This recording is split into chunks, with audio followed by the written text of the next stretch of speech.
Hello guys, my name is Black Iris and I want to share with you some of my favorite Lovecraftian movies. The definition is by them, aesthetics, and cosmic horror vibes. If you're familiar with Lovecraft's work, you know what I mean. If not, you can Google it easily and I highly recommend you to read some of his stories. If you really dig terror, you shall not be disappointed. I don't want to spoil too much since maybe some of this you didn't watch it, so I'm gonna review the vibe. Let's go with my number one, Beyond the Black Rainbow. Favorite movie of all time, truly an art masterpiece. It's full of dread, confusion and anxiety. Really keeps you on your toes, which is surprising since it's technically a slow-paced movie. The events, the characters unfold in the most peculiar ways, ambiguous, mysterious, dark. It's really claustrophobic and the horror is subtle, yet always present, lingering. Becomes undeniably larger with the discoveries of our protagonist. The themes are purely Lovecraftian, with an hint of 80s sci-fi. And boy, it's the twisted progenitor of Stranger Things for sure. The next one is In the Mouth of Madness. John Carpenter never disappoints.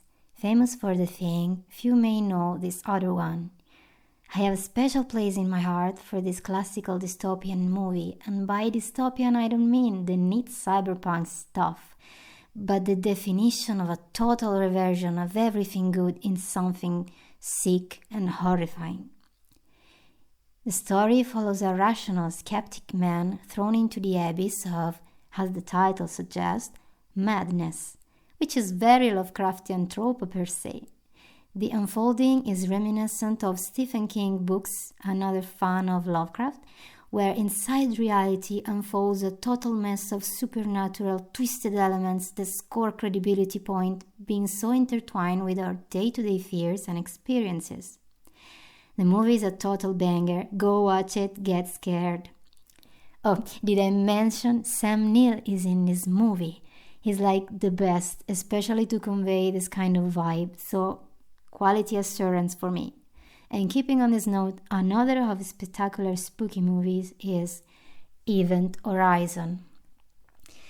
This freaking thing traumatized me during high school. I couldn't sleep without a light on for weeks. This masterpiece is the definition of cosmic horror. You got everything. Human hubris, or should I say ignorance mixed with misplaced audacity, the subtle confines between our physical world and beyond our perception, combining together to create the most shitty environment for human possible. And we didn't even know for sure what happens. Just pure chaos in the darkness. Despair, dread, also a very nuanced metaphor for vanilla trauma for me, but this is just my opinion. I mean, it's the kind of vibe I get. Let me know in the comment. I think this movie has 1,000 of meaning deep inside this Lovecraftian gore, and it's gory, so you are warned. Let's move into another terrible cosmic horror from the other side, which is the less popular Lazarus Effect. I think this movie is a love letter to the resurrectionist genre. Like Frankenstein, but the setting is what always gets me immersed. It is a very real modern place, with not so smart people who work in an interesting field of medical research. Don't get me wrong, they may be intelligent when it comes to their lab, but they are not so good in common sense. Which to me makes total sense. I mean, have you ever met a lab dude? They can be both super clever and totally inadequate to human interaction, empathy, any other social decision. I also appreciate the twisted takes between science, experimentation, and whatever the hell happens here. Really a boop. The next one, I saw it when I was a child. So, what a ride. Pitch Black. Probably you think now, why this movie? It is like the 1,000 blockbuster gory sci-fi out there. Yes, but it's special. The dark universe it creates is so compelling that to me, it's an ode to Lovecraft, even in a very non-intentional way. Mysterious deadly forces arise from the core of a pitch-black planet beyond every human comprehension and capacity to overcome them. Please, the angst this movie gives is incredible. The only man capable to survive in this hell is somewhat other from humans, and by itself is a dangerous kind of monstrosity to them. Riddick gives me major outsider vibes without the melodrama and self-loathing. He's like cursed, but in a cool, self-accepting way. So yes, he's an underdog. Also, the story is in space and cosmic horror. Because let's be real, the dark fantasy dystopian universe in this series is hostile to humans and full of unknown creatures and worlds ready to make us their next meal. Even the humans are not so human. So, bring me the Mountain of Madness vibe. I say series because it's a series of films, and I really enjoyed the second one, even if it's not really the same type of the first. Now, the next one is a little bit of a stretch, but it is in my list, so let me throw it to you. Life Force, known in some countries as Space Vampires. It's based on a book, which I'm craving to finish, really an 80s horror movie, and the special effects are super iconic.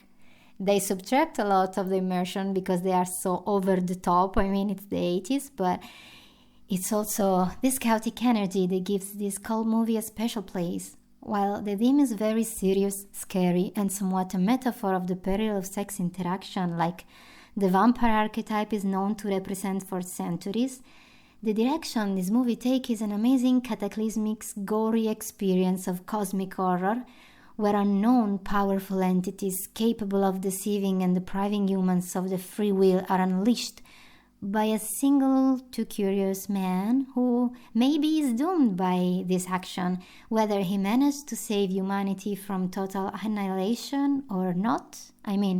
If this isn't Lovecraftian. The last movie I cherished with all my heart is Dagon.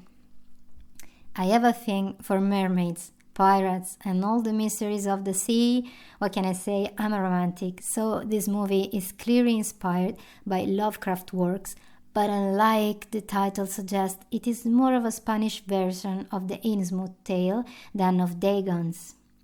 It is both an original story in this way and full of references of other Lovecraft's work. I really enjoy it, especially because the actors are also good. They really sell this. Kudos to them. Exceptional. Also the priestess of Dagon. Wow. You hate her, but you cannot help but feel for her in a very strange way, or it is just me and my attraction to very little women. Anyhow, speaking of dangerous lady ready to give you a free ticket for the other world, I must mention Species.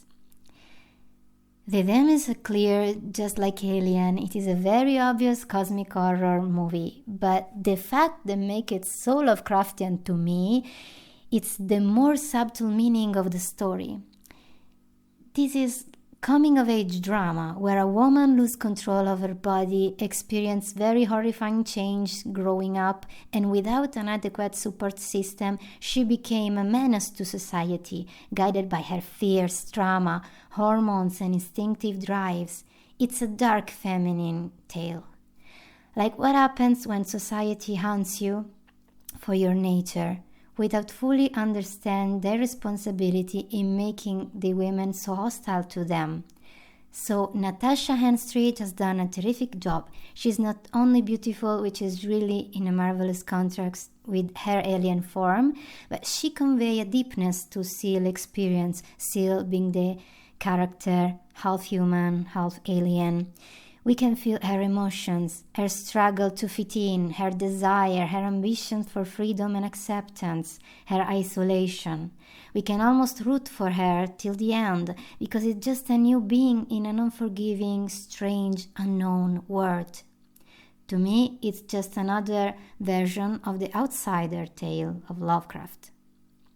I need to add that the second movie gives the alien girl hybrid more nuances, so it is not just my impression here. The emotional conflict for the girl is real, and we can see fully developed in the second movie. even if their focus were gore and physical violence and a shock factor. What stick with me the most is the fascinating and tragic figure of the alien girls. There are also other notable mentions I may include in another video. If you like it, giving a thumbs up, and let me know if you would enjoy a second part of this. Bye, eldritch creatures, stay hydrated.